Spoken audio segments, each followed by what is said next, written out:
Ah, vraiment, ça me fait plaisir de voir des gens intéressants parce que j'en vois pas toute l'année.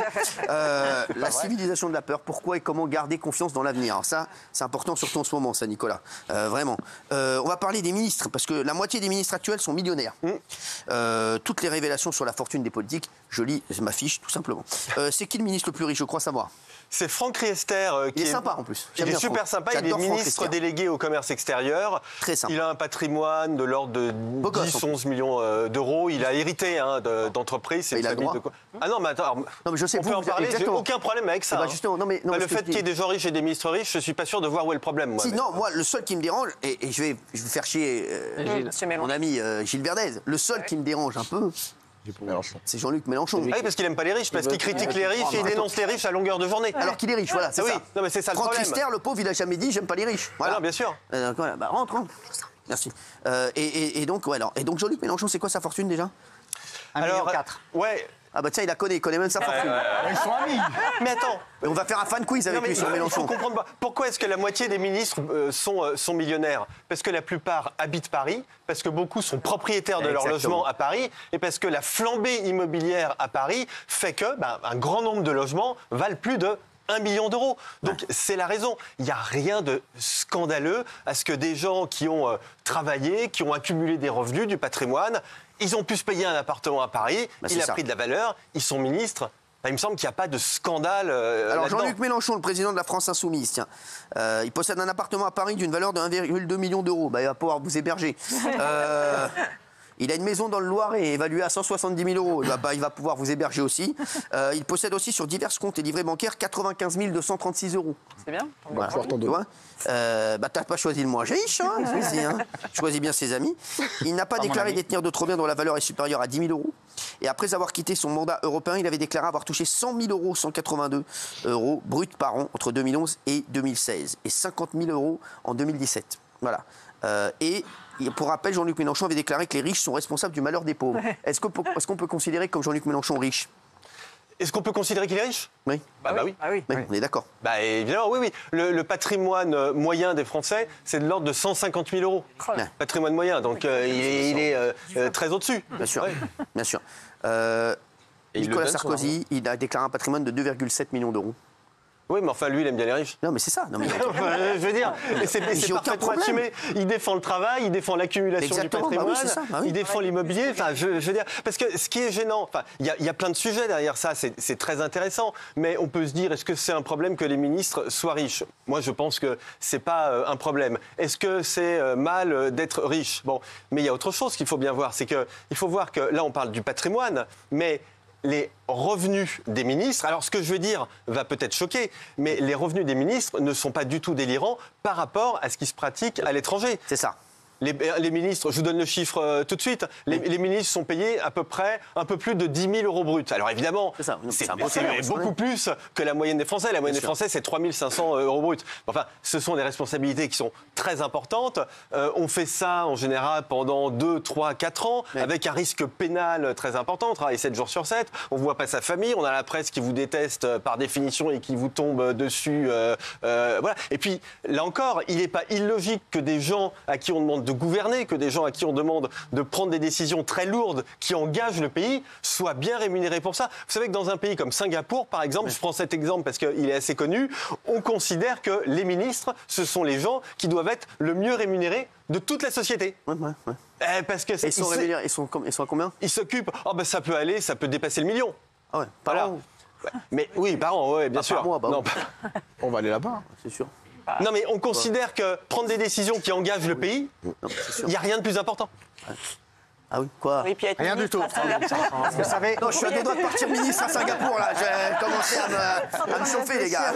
Non, mais j'ai peut-être une place, moi, là-bas. Vous savez que maintenant qu'il y a la haute autorité pour la transparence, donc, plein de gens, beaucoup de gens refusent d'être ministre ou de se porter candidat à la présidentielle éventuellement, mais surtout être ministre, parce qu'ils savent qu'ils vont être obligés quand même globalement de donner alors à quelques milliers d'euros près leur patrimoine. Donc beaucoup de gens disent non, moi je préfère m'abstenir. Mais c'est super important ce que dit Gilles Verdez, parce qu'en France, il y a en effet cette haute autorité pour la transparence de la vie publique qui oblige tous les ministres à déclarer leur patrimoine. C'est-à-dire que vous pouvez aller sur le site et donc cet effort de transparence, il est absolument maximum. Vous pouvez voir leur patrimoine immobilier. Alors, il n'y a pas les adresses, heureusement, mais vous pouvez voir le patrimoine immobilier, le patrimoine financier, est-ce qu'ils ont de l'assurance vie, des actions. Donc, honnêtement, je me demande même parfois si cette transparence, on ne peut pas juger qu'elle est excessive. Mais enfin, bon, en tout cas, en France, on est exemplaire de ce point de vue-là. Si, parce que le but, c'est de prouver qu'ils ne sont pas enrichis pendant leur mandat. Oui, non, merci. Je comprends bien, c'est important. Oui, non, mais c'est très important. Si vous essayez de justifier votre salaire, c'est pas grave. Hein, voilà.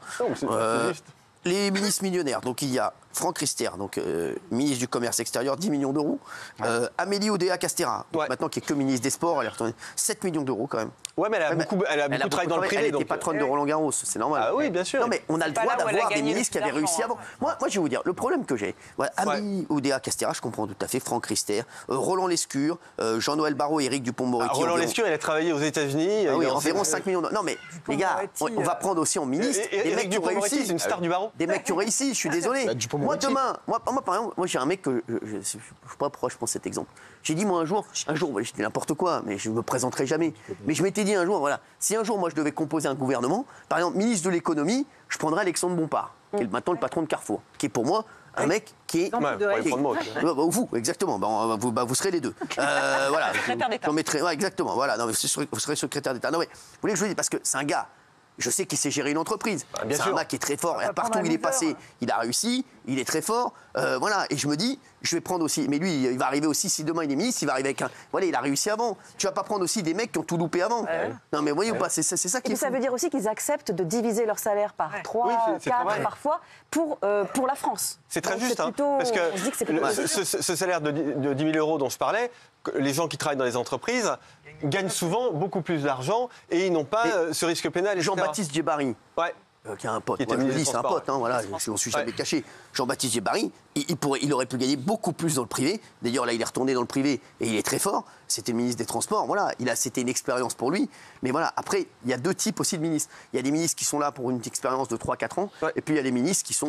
c'est des mecs, comme un Gérald Darmanin, il a une carrière politique. C'est sa vie, voilà, ça va être une carrière politique incroyable, Gérald Darmanin. Voilà, on voit que c'est sa vie, voilà, c'est la vie, c'est la politique. Attention, quand vous avez été ministre, en plus... pendant quelques années ensuite, vous ne pouvez pas faire ce que vous voulez. Vous ne pouvez pas travailler avec des entreprises que vous avez eues sous votre tutelle quand vous étiez ministre. Donc tout ça est très réglementé. Exactement. Alors, il y a les millionnaires, sachez, dans le ministère. Christophe Béchu, c'est grâce à ses boulangeries, celui-là. Il y a une boulangerie Béchu avenue Victor Hugo, elle est magnifique. Rachida Dati, elle est millionnaire. Bon. Franchement, elle était avocate. Il n'y a pas le problème. C'est normal, elle a travaillé avant. Voilà. Dominique Faure, Marc Fesneau, Olivier Grégoire, qui était venu ici à décembre, Fadila Katabi, Agnès Pannier-Runacher, qu'on connaît bien, et Sylvie Retailleau sont les millionnaires du gouvernement. C'est ça. Alors, la source, c'est ça qui me fait rire, c'est l'humanité. Ouais. Alors c'est l'humanité qui a sorti cette étude pour montrer aux gens, les ministres sont riches. Voilà, eux, c'était pour les pointer du doigt. Oui, bien sûr. Alors l'humanité, c'est basé sur les données de la Haute Autorité de la Transparence par la vie publique, donc ils ont essayé de reconstituer tout ça. Honnêtement, j'ai lu le dossier de l'humanité, il est bien fait factuellement. Mais vous avez raison, il y a quand même quelque chose de cet ordre-là qui est justement, pardonnez-moi de m'autociter, mais un peu quand même quelque chose que je dénonce dans le bouquin, c'est-à-dire toujours cette idée qui consiste à dire... si certains ont des difficultés, c'est parce que d'autres ont de l'argent. Derrière toutes les grandes réussites, il y a quand même peut-être un peu quelque chose de malhonnête qui se trame. Et puis quelque chose qui est très présent dans notre pays et qui, à mon avis, est un sujet majeur, vous avez évoqué Jean-Luc Mélenchon, c'est le ressentiment. C'est le fait qu'il y a un certain nombre de personnes qui basent leur discours sur le ressentiment. C'est ce que, d'ailleurs, les Insoumis ont fait cette campagne, vous avez vu ça ces derniers jours, les golfeurs racistes. Exactement. Comme ça, on met tout en même temps, golfeurs racistes, et donc c'est cette idée selon laquelle, au fond... la réussite, il y a quelque chose de coupable. La réussite, on peut réussir parce qu'on a eu de la chance, mais enfin on peut réussir aussi parce qu'on a bossé, parce qu'on a du talent. Pas un peu trop riche pour être c'est pas un problème. Un insoumis, toi. Je m'attendais à votre question. C'est quoi le thème de la question? Le patrimoine, il est plus que, je pense qu'il se rapproche plus de Jean-Luc Mélenchon que de... Vous êtes fou, vous connaissez mon patrimoine maintenant. Je sais comment je te paye depuis des années. Ça fait combien de temps que tu es avec moi? Pardon? Ça fait combien de temps que tu es avec moi? Je crois que ça fait 11 ans. 11 ans, moi je vais faire le calcul. Et tu vas rendre des comptes à l'humanité, toi aussi, tu vois. Là, vous accusez sans preuve, Cyril. Non, j'accuse pas. Jean-Luc Mélenchon. Il a peut-être beaucoup de frais. Mon patrimoine supérieur à Jean-Luc Mélenchon. Alors, c'est vraiment que t'as beaucoup de frais, alors. Ça dépend où vous habitez. C'est quoi le problème, là? Tu gagnes plus que Jean-Luc Mélenchon. Combien il gagne, Jean-Luc Mélenchon? Mais il faut que tu gagnes plus que Jean-Luc Mélenchon. Je ne sais pas combien il gagne. Je te dis que tu gagnes plus que Jean-Luc Mélenchon. Jean-Luc Mélenchon, tu gagnes plus que Jean-Luc Mélenchon, je te le dis. 7 000 et quelques. Voilà. Non, mais de toute façon, il n'a pas de mandat, Jean-Luc Mélenchon. Il sait même pas comment il gagne de l'argent. Je sais pas combien il gagne. Je te dis que tu gagnes plus que 5 000 euros. Tu gagnes plus que Mathilde Panot. Combien elle gagne? Elle est députée, Mathilde Panot. Donc un député, ça gagne combien? 7 000 euros. 7 000. Tu gagnes plus que Mathilde Panot. Voilà. Mais c'est quoi le thème de votre débat? Quand vous serez en couple, vous aurez. Avec Mathilde Panot? Vous allez voir, vous allez pouvoir kiffer tous les deux. Non, mais. Merci. Merci Nicolas Bouzou d'avoir été avec nous. Avec plaisir. La civilisation de la peur. Et j'aimerais que vous reveniez là très prochainement, parce qu'on a l'impression qu'il y a un nouveau racisme anti-riche. J'aimerais qu'on en parle ensemble. J'aimerais que vous reveniez assez vite, cette semaine ou semaine prochaine. Ça marche. Merci beaucoup Nicolas Bouzou. Et son livre, La civilisation de la peur, pourquoi et comment garder confiance dans l'avenir. Ça, très intelligent ce livre. Merci. Merci Nicolas, qui est incroyable. Hein. Franchement, vous ferez partie du gouvernement de Jean-Michel Maire.